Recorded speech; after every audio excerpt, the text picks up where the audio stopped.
braved means, but the mountain man did to the brave nun changed history boots in silence. The mountains stood tall and silent, their snow-covered peaks reaching high into the pale morning sky.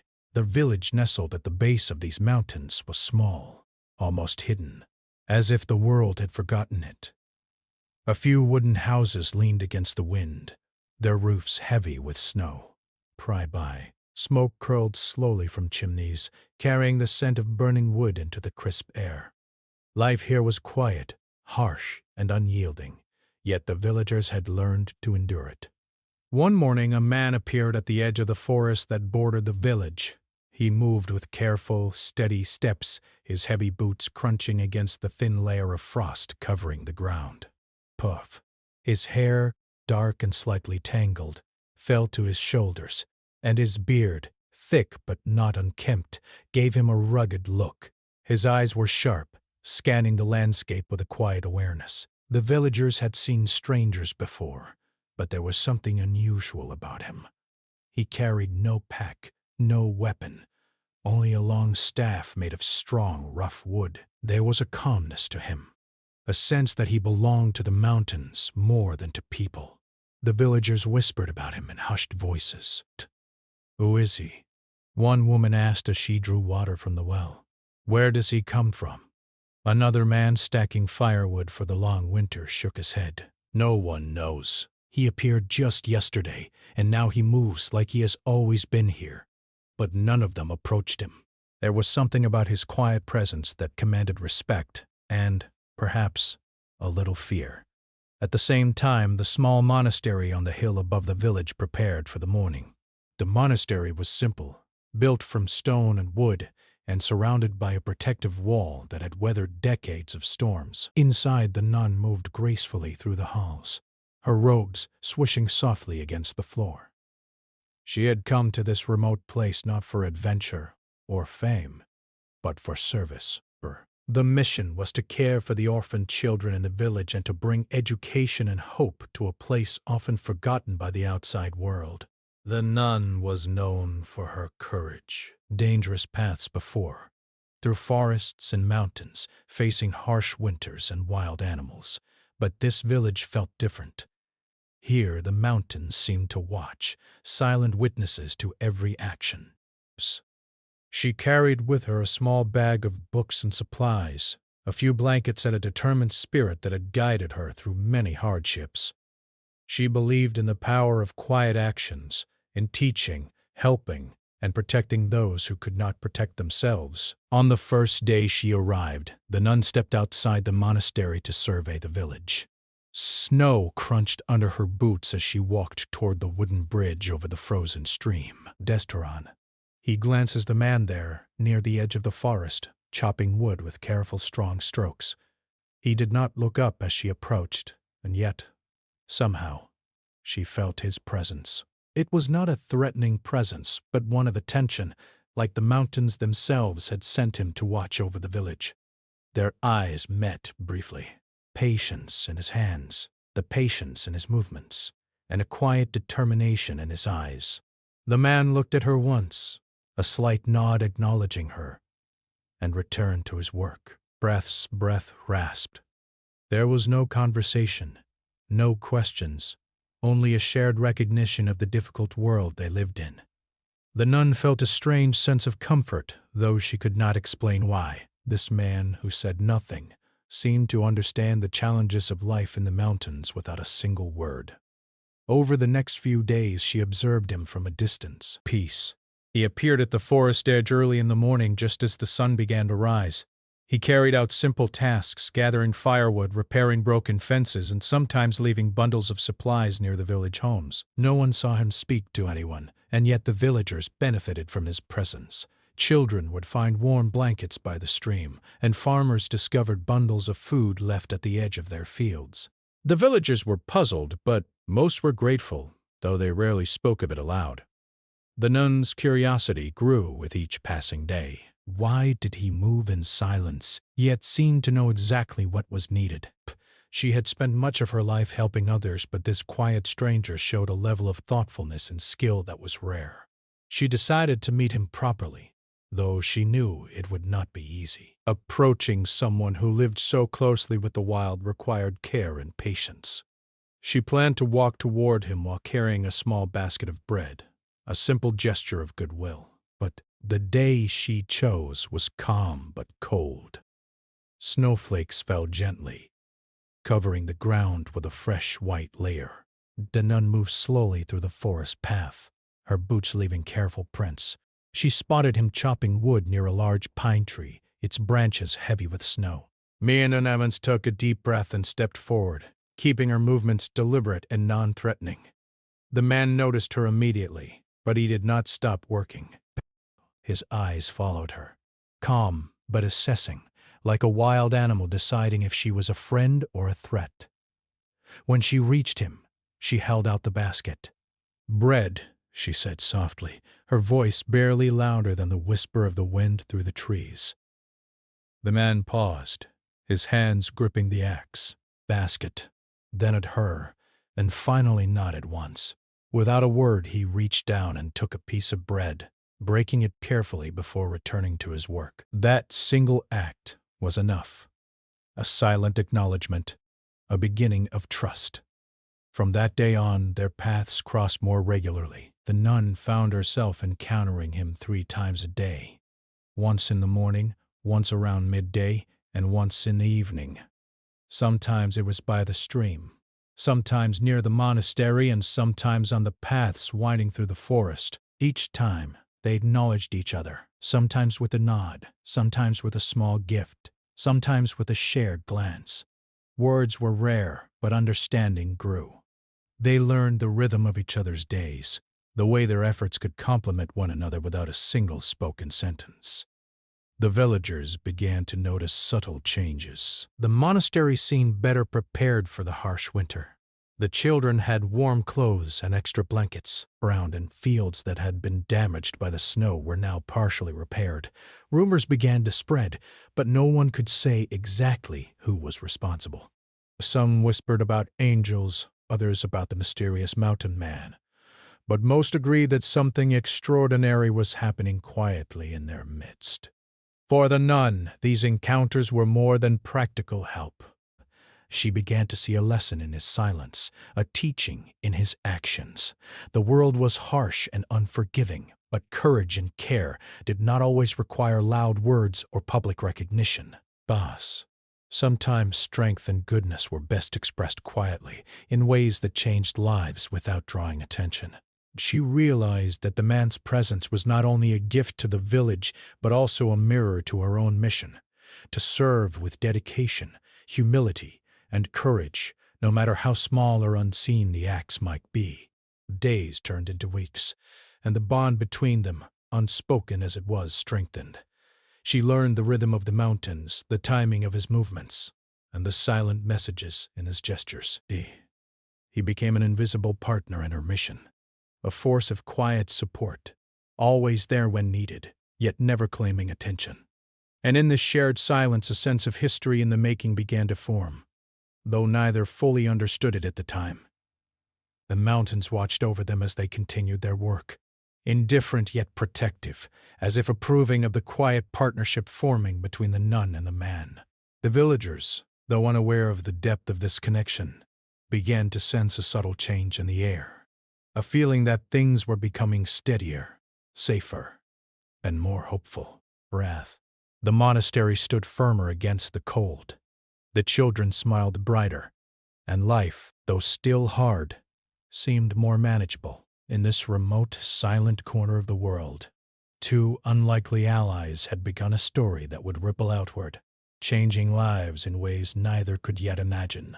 One moved through the mountains in silence, guided by instinct and strength. The other moved through life with courage and purpose, guided by faith and compassion. Together, they began to shape a history that would be remembered, quietly, in the hearts of those who lived there and in the stories that would one day be told. Winter had fully settled over the mountains. Snow blanketed the village, and the wind whistled sharply through the narrow paths. Life was more challenging than ever. The monastery, small and strong against the weather, became a shelter not only for the orphaned children but also for travelers who sometimes found themselves stranded in the mountains. Pride, and the nun worked tirelessly, ensuring every child had food, warmth, and a sense of safety in the harsh world. Yet, despite her efforts, there were days when she felt overwhelmed by the weight of responsibility. Buffaf. The mountain man continued to appear at the edge of the forest, as he had from the first day. Worse embedded, his movements were deliberate and steady, a reflection of someone who had lived close to the wild and had learned its rules. Every morning, he chopped wood for the monastery, sometimes stacking it neatly by the door, other times leaving it at a distance so that the nun could find it on her way out. By midday, he would be seen carrying supplies down hidden paths, ensuring that the children would have enough food or blankets to survive the cold. Round and in the evening, he often appeared near the monastery gates, as if guarding the place from unseen dangers, though he never revealed his reasons. The nun noticed these patterns quickly. She began to anticipate his actions, quietly leaving small thank you notes or pieces of bread where she knew he would find them. She also started leaving small bundles of food near the village paths, subtly signaling that she was aware of his presence and appreciated it. Even though they rarely spoke, a silent understanding formed between them. The mountain man seemed to respect her presence and her work, and she, in turn, admired his quiet courage and wisdom. The villagers, meanwhile, began to talk more openly about the mountain man. Some were suspicious, while others were grateful. He works in the snow as if it were spring, one farmer said. Who is he, and why does he help without asking for anything in return? A few children had seen him secretly placing blankets or food near the monastery and told the nun. Purges. He smiled gently at their stories, careful not to reveal too much about the man's identity. She knew that some mysteries were better left unexplored, especially when they protected people in need. Life in the mountains demanded cooperation, and slowly, the nun and the mountain man began to complement each other's work. One morning after a heavy snowfall, the nun discovered that the paths to the monastery had been cleared. Footprints in the snow suggested someone had moved through the village early in the morning. She followed them quietly and found the mountain man at the stream, breaking ice so that water could flow to the children and animals. He did not look up when she approached. She simply nodded, and he nodded back. Their silent communication had grown into a rhythm. Small gestures that conveyed respect, gratitude, and trust. Despite the cold and isolation, the nun felt a growing sense of hope. Presence allowed her to focus more on teaching and caring for the children, rather than constantly worrying about survival. Each day, she observed his actions, learning from his efficiency and calmness. She also began to notice subtle signs of his character. How he respected the land, leaving no trace of his work except for what was helpful. How he carried himself with quiet dignity, never seeking attention, and how he seemed to understand the needs of the village intuitively, without ever asking for guidance. By midday, the nun often found herself near the mountain man again. Sometimes she carried supplies to the village homes, and he would appear nearby seemingly by chance. One day, strong wind blew across the hill, knocking over a cart filled with firewood. The nun tried to lift the pieces herself, but the snow made it slippery and difficult. Without a word, the mountain man stepped forward, lifting the heavier logs effortlessly. The nun watched in awe, realizing that he had strength but also patience. He arranged the wood neatly, making it easy for her to transport it to the monastery. She wanted to speak, to thank him properly, but the words never came. The nod they shared was enough, a silent acknowledgement of help, effort, and respect. As days turned into weeks, the nun began to learn more about life in the mountains from him, even without direct conversation. She noticed how he anticipated the dangers of the weather. He would move extra supplies before a snowstorm, check the structural stability of buildings, and clear paths that would later be necessary for villagers. She realized that living close to nature demanded attention, care, and planning. lessons she could teach the children in her care. Barand. Though she could not fully understand his past or why he had come to the village, she respected his wisdom and began to rely on it, quietly learning from his actions. The children, too, noticed him. At the first, they were scared. The man was large, silent, and mysterious. But over time, they grew curious. They would peek through windows or hide behind walls to watch him work. He never acknowledged them directly, but they felt his kindness in the warmth he left behind. Piles of firewood, repaired roofs, or small surprises like fresh bread. The nun encouraged their curiosity carefully, explaining that not all heroes needed to be loud or known. Sometimes the greatest acts of bravery were quiet and unseen. One particularly cold afternoon, the nun found herself struggling to fix a broken fence near the edge of the village. The wind was strong, the snow thick, and her hands numb despite her gloves. Began to feel frustrated, imagining the children at the monastery needing her help while she remained stuck in the snow. Suddenly, the mountain man appeared beside her as if materializing out of the snow itself, without asking or saying a word. He took over the heavy lifting, holding the posts steady while she hammered them into place. The work was difficult, and their silence made it feel almost sacred, two people united by purpose rather than words. By evening, as the sun set behind the mountains, painting the snow in shades of orange and pink, the nun and the mountain man would often find themselves at the monastery again. The children, tired from the day's lessons and chores, would gather near the fire, and the nun would glance at the man. He would stand a little away, watching quietly, never intruding, always protective. She began to understand that his presence was a gift, not only for her or the children, but for the entire village. There was a sense of safety that came with knowing someone so capable and reliable was nearby, even if he remained in the background. Rumors in the village grew, some imagining him as a wandering protector sent by the mountains, others believing he had a history of hardship that taught him the value of quiet service. No one could say for certain, and perhaps that was the point. His silence made people respect his actions more. The villagers began to take inspiration from his behavior, noticing that even small, quiet deeds could make a difference. Browned. They started helping each other more, repairing homes, sharing food, and watching out for the children. In this way, the mountain man's influence spread far beyond the monastery, shaping the village without a single word. For the nun, these weeks of observation and shared effort became a lesson in patience, trust, and courage. She began to see the value of moving carefully and deliberately, understanding that some problems required more thought and preparation than action alone. Berting, she admired the mountain man's ability to anticipate needs, solve problems, and remain humble. At the same time, she realized that her mission, caring for the children, teaching and guiding, was strengthened by his presence. Together in silent coordination, they had created a small but powerful force for good in the harsh mountain world. One evening, as the first stars appeared in the sky, the nun watched him leaving a pile of firewood by the monastery's door. She felt a quiet gratitude, one that went beyond words. A rest that she understood that the true measure of courage and service was not recognition but consistency, patience, and a willingness to act when others could not. She smiled to herself, realizing that the mountain man had taught her more in these few weeks than she could have imagined. And though he had not spoken a single word, the lessons were clear. Strength, courage, and compassion could be expressed through action alone, and small, repeated acts of help could change lives in ways that words never could.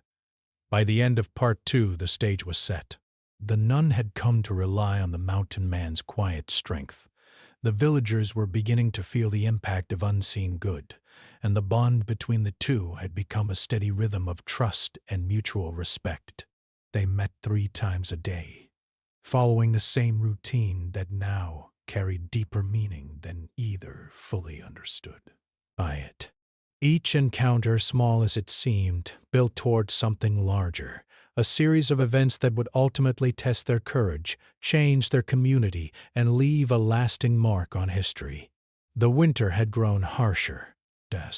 Snowstorms came without warning, and the mountain paths were covered in deep, soft layers that hid every step. The wind howled through the trees and over the frozen cliffs, carrying a sharp chill that seemed to reach into every corner of the village. The monastery stood firm, its stone walls holding back the cold. But the nun knew that even the strongest walls could not protect the children from the dangers that came with living in such a remote place. Each day was a careful balance of survival and care. The mountain man continued his routine.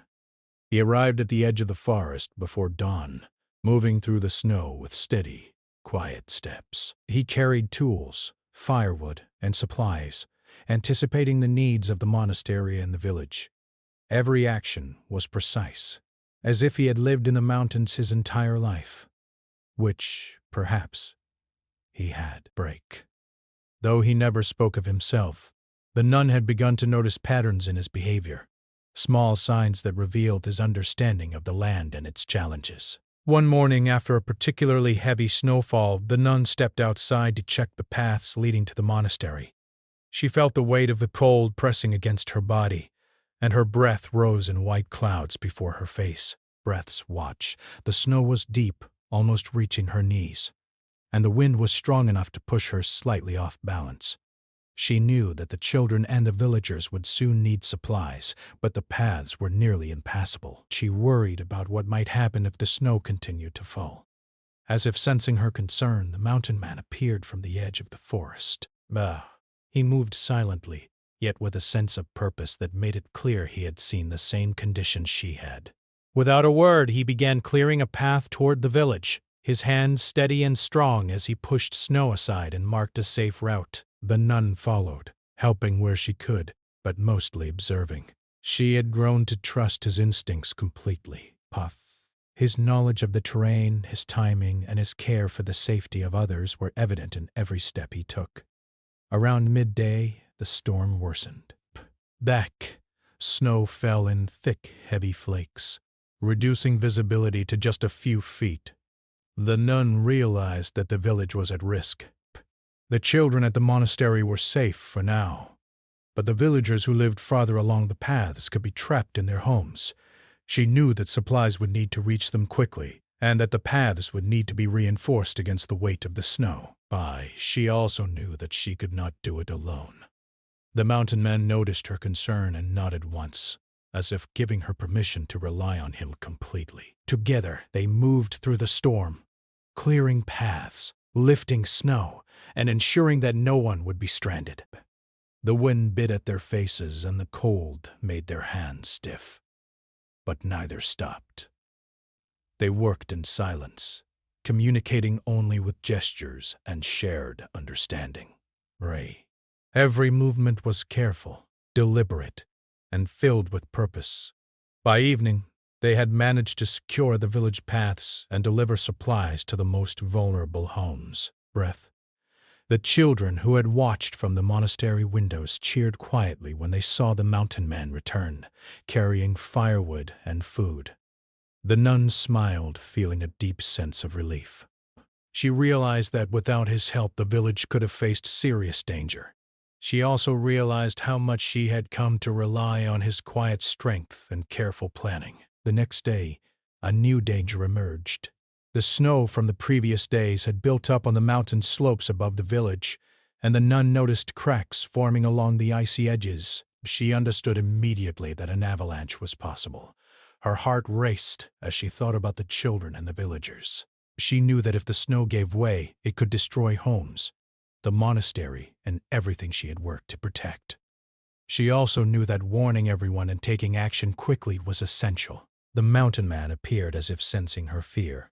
His eyes scanned the slopes, assessing the risk. He gestured toward the monastery and the village, indicating that he understood the danger. The nun nodded, knowing that they would have to act together to prevent disaster. They moved swiftly but carefully, guiding villagers to safer areas, reinforcing structures with snow and wood, and preparing barriers that might slow the avalanche if it came. The tension was unbearable. The nun's hands shook from the cold and the worry. But she did not stop. The mountain man's presence was steady, a calming force in the chaos, and his knowledge of the mountains and his ability to act under pressure made her feel as though they had a chance to survive what seemed like an impossible situation. They met 3 times that day.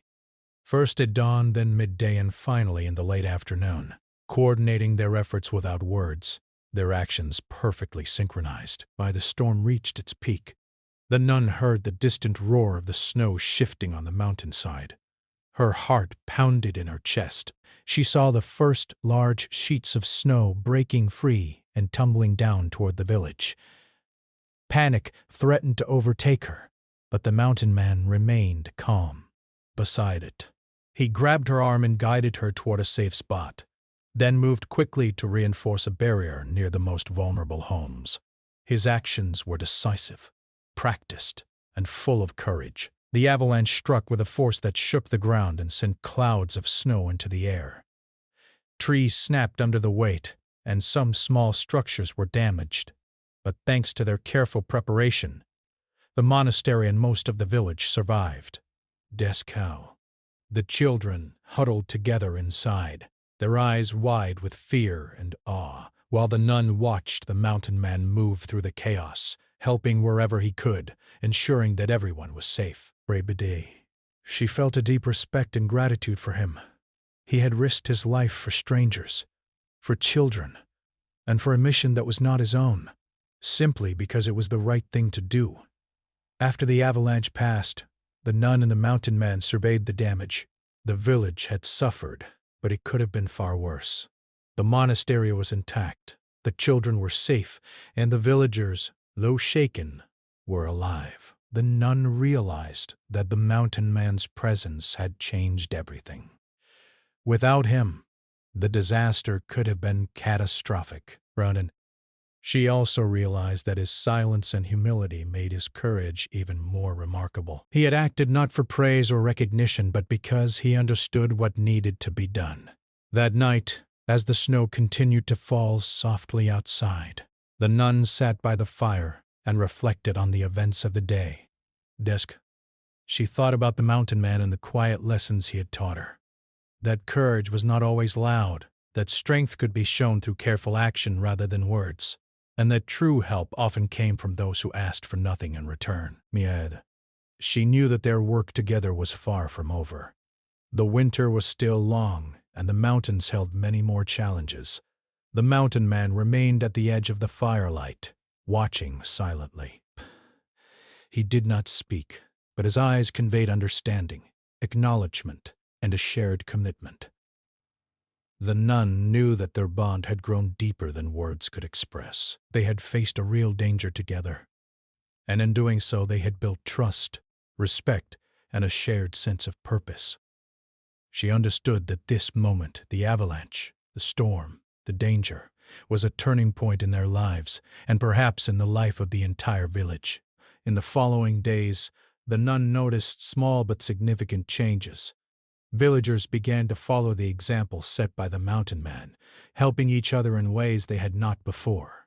They repaired homes, shared food, and watched over the children more carefully.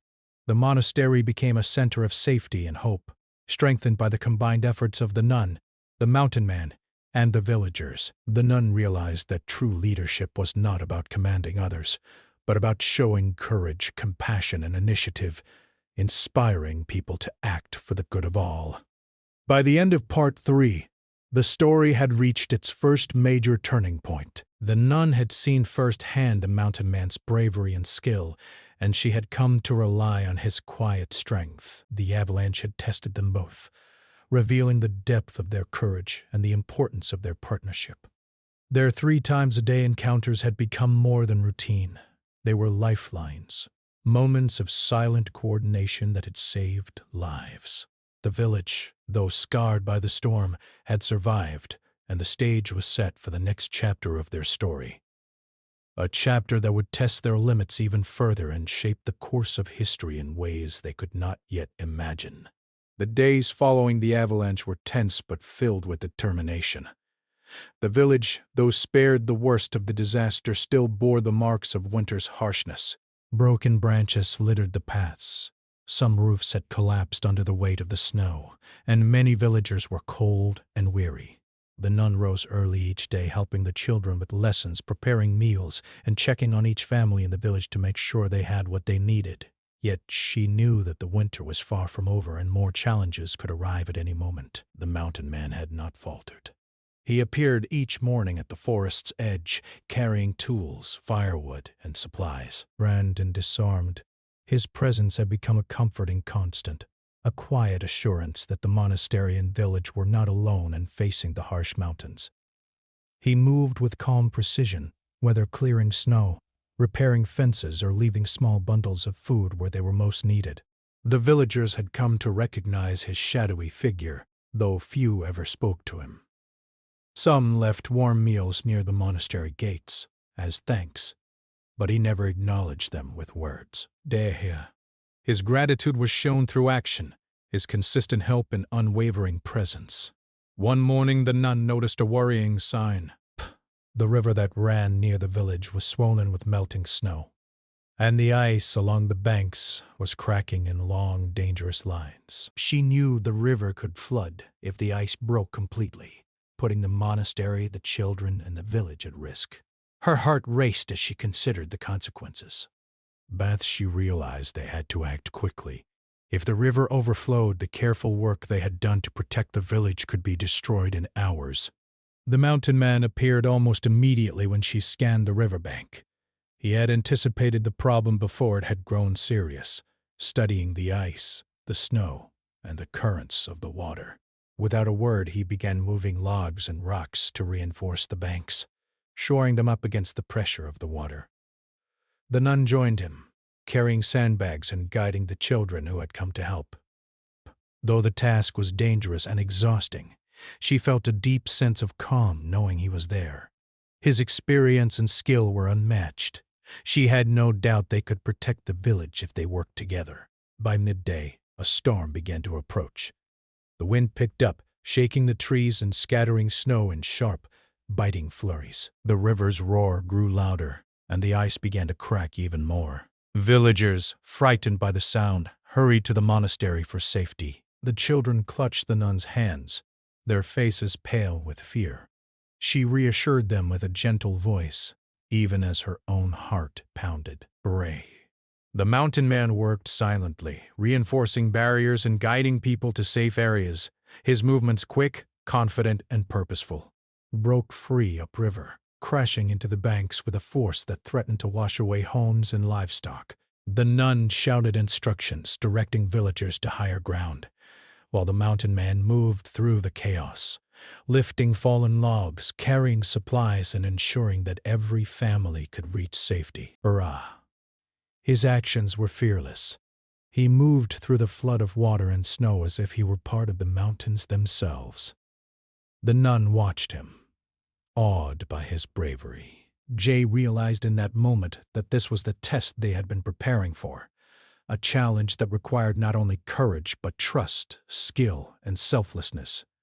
Hours passed like minutes as the storm raged on. The nun and the mountain man continued their work tirelessly, coordinating with each other without words. Every glance, every gesture conveyed meaning. Around, and she pointed to a section of the bank that needed more support, and he lifted rocks to reinforce it.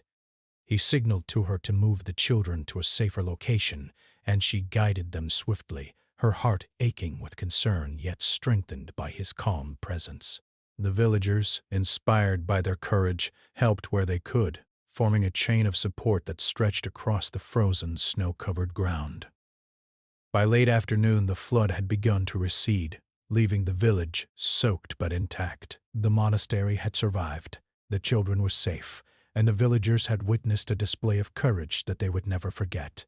The nun turned to the mountain man who stood silently near the riverbank, his clothes wet and frozen, yet his expression calm and steady. She wanted to thank him, to speak words that could convey her gratitude, but she knew that words could never capture the depth of what had happened.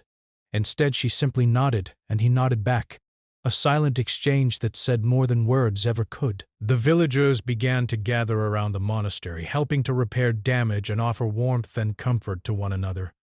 They spoke in hushed tones about the mountain man and his bravery, though none knew much about him. Some speculated that he had lived in the mountains his whole life, learning to understand nature's dangers before anyone else could. Pain. Others said he was sent by the heavens to protect the village. The nun smiled quietly at these stories, knowing that the truth was simpler yet more remarkable. He had acted out of compassion, courage, and understanding, expecting nothing in return. The mountain man's silent heroism had begun to change the village in more ways than one. People who had once been cautious and isolated were now more willing to help each other, inspired by the example of selfless courage. The nun realized that his presence had not only protected lives, but also strengthened the community, teaching lessons of trust, teamwork, and quiet bravery that could not be taught in books. The village had survived because of action, coordination, and courage, and the seeds of long-term resilience had been planted. Place. That evening, as the sky turned to shades of deep blue and the snow began to fall gently once more, the nun sat by the fire with the children, sharing warm tea and soft blankets. The mountain man stood near the doorway, watching silently as he always did. She felt a sense of peace and safety, knowing that he would always be there in times of need. She also realized that this partnership, born of shared purpose and respect, was something rare and precious. Brast had changed her understanding of courage, service, and human connection. The following days were filled with rebuilding. Roofs were repaired, paths cleared, and supplies restocked. The villagers had learned from the mountain man's example, working quietly but efficiently, and the monastery thrived despite the continuing cold. Breaths. The nun continued to meet him 3 times a day, walking the paths, coordinating care, and observing his work. Each encounter carried new lessons, new insights, and a deepening bond. Browned in some manger, they had faced danger together, and their partnership had proven unbreakable. One day, as she watched him moving through the forest to gather wood, the nun felt a wave of understanding. She realized that their work together had already left a lasting mark on the village and the monastery. The children were safer, the villagers were stronger, and the community had learned the value of courage, cooperation, and quiet service. She knew that the lessons of these days, of snowstorms, floods, and shared labor, would stay with them for years to come. By the end of Part 4, the story had reached its climax. The avalanche and the flood had tested their courage, strength, and ability to act under pressure. The nun had witnessed firsthand the mountain man's bravery and skill, and she had come to rely on him completely. The village had survived because of their teamwork, and the stage was set for the final part of the story. A resolution in which their actions would be remembered, and the lessons of courage, humility, and service would be honored by all who had witnessed them. Winter began to slowly loosen its grip on the mountains. The snow still covered the peaks and the valleys, but the sun shone brighter each day, melting some of the ice and softening the frozen paths. The monastery and the village, though still weary from the long winter, had survived the harshest storms. Life returned gradually to a rhythm, though the memory of the dangers they had faced lingered in the minds of the villagers and the children. The nun walked through the monastery halls with a quiet sense of accomplishment, knowing that the efforts of these past weeks had protected lives and strengthened the community. The mountain man continued to move through the village and the forest, as he always had, silently working to ensure that the paths were clear, the supplies were sufficient, and the children were safe. Yet there was something different in the air now. The villagers, who had once been cautious and suspicious of the silent stranger, had begun to appreciate his presence in small, subtle ways. Some left extra food near the monastery gates, others mended fences or helped gather firewood, inspired by his example. The mountain man never asked for thanks, yet his influence spread quietly, shaping the village into a stronger, more connected community. The nun, who had come to rely on his quiet guidance and steadfast courage, continued her work with renewed energy. She organized lessons for the children, repaired the monastery, and visited the villagers to ensure they had everything they needed. Each day she found herself meeting the mountain man 3 times a day, as they had done for weeks. Sometimes it was at dawn, when the sky was painted with soft pinks and golds pendant. Sometimes it was around midday, when the sun reflected off the snow and lit the mountains in bright white. And sometimes it was in the evening, when the sky darkened and the wind carried the scent of the forest. Rest. Each meeting carried meaning, a silent exchange of trust, gratitude, and understanding. The villagers had begun to notice the changes around them. The monastery, once small and isolated, now appeared stronger, with repaired roofs and clear paths. The children seemed happier and more confident, learning from the nun and observing the mountain man's quiet example. Before, inspired by the acts of courage and service they had witnessed during the storm and the flood. In this way, the lessons of courage, humility, and cooperation spread through the village without a single speech or public announcement. The mountain man had taught them all, silently, by example. One day the nun decided to record the events that had taken place. Writing, she gathered her papers, a notebook, and her pen, and began writing. She wanted to ensure that the acts of courage and selflessness she had witnessed would not be forgotten. She wrote about the avalanche, the flood, and the tireless efforts to save lives. She described the quiet strength of the mountain man, his ability to act without seeking praise, and the profound impact his presence had on the children, the villagers, and herself. As she wrote, she felt a deep sense of responsibility, not only to preserve the story, but also to honor the lessons it had taught her about courage, service, and human connection. The mountain man observed her as she worked, standing nearby but giving her space. He did not speak, yet his eyes conveyed understanding and approval. The nun smiled at him, feeling that they shared the same understanding of what had been accomplished. Words were unnecessary. The actions they had taken together had already communicated everything that mattered. The quiet heroism, the careful preparation, and the tireless work to protect others were far more powerful than any words could ever be. Pranks. The snow began to melt in the lower valleys. Streams flowed freely again, and the children played safely outside, their laughter ringing through the village.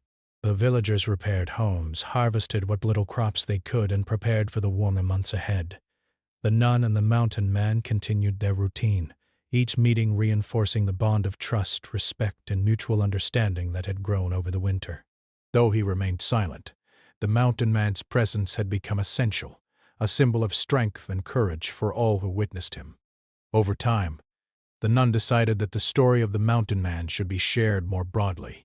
She sent copies of her writings to neighboring villages and monasteries, recounting the events of the winter, the avalanche, and the flood. She described the tireless efforts of the mountain man, emphasizing his humility, bravery, and dedication to helping others without seeking recognition.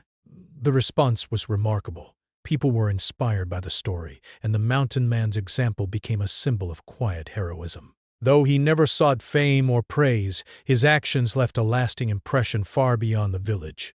The village, strengthened by these events, began to thrive in ways that had seemed impossible before the winter. Children received better education. Homes were stronger, and the sense of community grew. People learned to rely on each other, to work together, and to act with courage when challenges arose. They had witnessed firsthand the impact of quiet, consistent effort, and the lessons of the mountain man and the nun became part of their daily lives. Even small acts of help, repeated with patience and care, could change the course of many lives. The nun often reflected on the journey she had shared with the mountain man, or she thought about the early mornings in the forest, the midday efforts to clear paths and deliver supplies, and the evenings spent ensuring the safety of the children. She realized that their partnership had been built not on words, but on shared purpose, trust, and mutual respect.